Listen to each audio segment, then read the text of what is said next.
होने वाले हैं।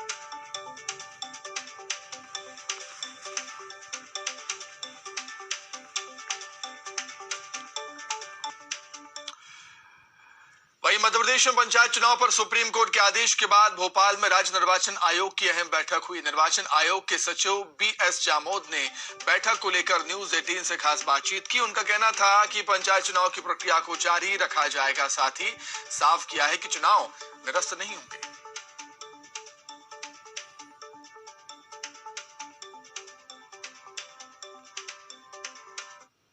चूंकि सुप्रीम कोर्ट ने यह निर्देशित किया है कि जो ओबीसी की सीटें हैं उन्हें जनरल सीट में री नोटिफाई किया जाए। आरक्षण की कार्रवाई चूंकि राज्य शासन स्तर से होनी है, तो हमने शासन से आग्रह किया कि वो उस आदेश के पालन में ओबीसी सीट को जनरल के रूप में री नोटिफाई करके पुनः आरक्षण करके 1 सप्ताह में हमें अवगत कराएं। हाँ, ये जैसा मैंने कहा है कि परिसीमन और आरक्षण दोनों की कार्यवाही राज्य शासन स्तर से ही होती है, तो उसमें किस तरह की कार्रवाई वो कर रहे हैं वो राज्य शासन स्तर से ही आपको ज्ञात हो सकेगा। माननीय सुप्रीम कोर्ट के आदेश के पालन में ही हमने लिखा हुआ है, इसलिए हम उम्मीद तो यही कर रहे हैं कि इसमें हमारी जो निर्वाचन की प्रक्रिया चल रही है उसमें किसी तरह का विपरीत प्रभाव नहीं पड़े।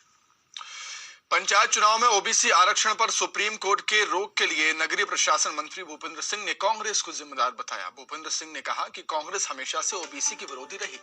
तो वहीं वरिष्ठ अधिवक्ता और कांग्रेस सांसद विवेक तनखा ने कहा कि ओबीसी आरक्षण खारिज कराने के दुष्प्रचार से दुखी हूं। उन्होंने कहा कि बीजेपी नेता मामले को गलत तरीके से पेश कर रहे हैं, तो इस मामले में पूर्व पंचायत मंत्री कमलेश्वर पटेल भी कूद पड़े और ओबीसी आरक्षण के खात्मे के लिए बीजेपी को दोषी बताया।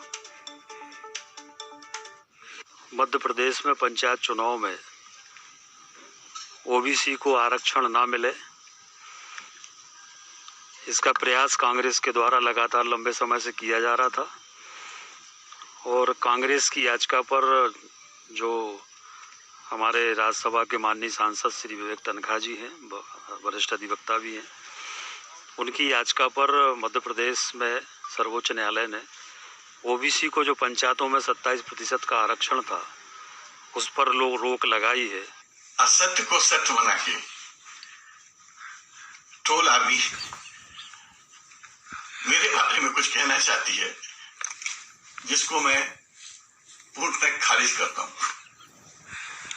सबसे पहले तो मैं ओबीसी वर्ग का वकील हूं, हाई कोर्ट में उनकी पैरवी करता हूं और कुछ दिन पहले 3 घंटे बहस की थी, जिसके बाद सरकार ने पिछले हफ्ते समय दिया था कि हम 1 हफ्ते में वो रूल बदलेंगे जिससे कि ओबीसी वर्ग का हानि हो रही थी।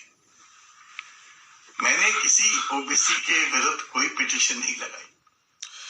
जबलपुर में पंचायत चुनाव के खिलाफ एक और याचिका दायर की गई। याचिका में राजनीतिक पिछड़ेपन का मुद्दा उठाया गया। याचिका में कहा गया है कि राजनीतिक पिछड़ापन तय किए बिना पंचायतों में ओबीसी को निश्चित आरक्षण नहीं दिया जा सकता। याचिकाकर्ता ने कहा कि सामाजिक पिछड़ापन, आर्थिक पिछड़ापन और राजनीतिक पिछड़ापन अलग अलग है, लेकिन राजनीतिक पिछड़ापन को चिन्हित करने के लिए स्वतंत्र आयोग का गठन नहीं किया गया, लिहाजा ओबीसी आरक्षण के आधार पर पंचायतों के निर्वाचन किया जाना असंवैधानिक। 25% रिजर्वेशन हमने इन याचिकाओं में कहा कि जब तक एक स्वतंत्र आयोग से यह तय नहीं होता है कि राजनीतिक पिछड़ापन किन जातियों में है, किन ओबीसी वर्ग में है, तब तक चुनाव रिजर्वेशन के आधार पे नहीं किया जा सकता। ओबीसी रिजर्वेशन के राजधानी भोपाल में बीजेपी की एक आज बड़ी बैठक हुई। कुशाभाऊ ठाकरे जन्म शताब्दी कार्यक्रम के आयोजन को लेकर आला नेताओं ने मंथन किया। आयोजन को लेकर एक कमेटी का गठन भी किया गया। पार्टी पूरे साल अलग अलग कार्यक्रमों का आयोजन करेगी। इस बैठक में सीएम शिवराज के अलावा प्रदेश बीजेपी अध्यक्ष वीडी शर्मा भी शामिल हुए। समारोह समिति के अध्यक्ष सुमित्रा महाजन है, जबकि हेमंत खंडेलवाल सचिव। ऐसे सब लोगों के साथ जो वर्ष भर हमारे जो आयोजन होंगे, उन आयोजनों की दृष्टि से समारोह समिति बनी है। आज उसका डिक्लेरेशन और उसकी बैठक हुई है। उसमें बृहत योजना साल भर हमारे क्या काम चलेंगे, ये आज उस समारोह समिति की बैठक में आज तय हुआ। इंदौर में बीजेपी के राष्ट्रीय महासचिव कैलाश विजयवर्गीय का विवादित बयान सामने आया है। उनका कहना है कि कोई भी इंसान धर्मनिरपेक्ष नहीं होता। उन्होंने कहा कि ये दुर्भाग्य है कि जो धर्मनिरपेक्ष होते हैं वो राजनीति के शीर्ष पर पहुंच जाते हैं। सुनिए क्या कुछ कहा उन्होंने। आपने यदि कोई आपकी बहन को छोड़े तो आप क्या करोगे? हाथ तोड़ दोगे, मुंह तोड़ दोगे, तोड़ दोगे कि तोड़ दोगे? तोड़ दोगे कि तोड़ दोगे? ये आपका धर्म है। क्या धर्मनिरपेक्ष रह सकते हो आप? चलिए अब आपको दिखाते हैं नेताओं के कुछ अलग अंदाज। इंदौर में बीजेपी के राष्ट्रीय महासचिव कैलाश विजयवर्गीय का एक अनोखा अंदाज देखने को मिला। कैलाश विजयवर्गीय ने यहां पर मंच पर पुशअप लगाए और वो एक निजी कॉलेज में पहुंचे थे। इस दौरान छात्रों की मांग पर विजयवर्गीय ने 59 पुशअप्स लगाए। वहीं गृहमंत्री नरोत्तम मिश्रा ने दतिया की पीतांबरा पीठ में मां बगलामुखी देवी की पूजा अर्चना की और इसके बाद वो स्टेडियम पहुंच गए। दतिया क्रिकेट टूर्नामेंट का उद्घाटन किया और इस दौरान गृहमंत्री ने बल्ला थाम लिया। कलेक्टर एसपी से यहां पर उन्होंने बॉलिंग की। तो देखिए चौके छक्के लगाते हुए गृहमंत्री नजर आए हैं। वहीं बात करें सांसद सिंधिया की तो उनका भी निराला अंदाज ग्वालियर में देखने को मिला। 3 मंडलों की संयुक्त बैठक में शामिल होने पहुंचे सिंधिया ने कार्यकर्ताओं को अपने हाथों से खाना परोसा और उनके साथ खाना बैठकर खाया भी।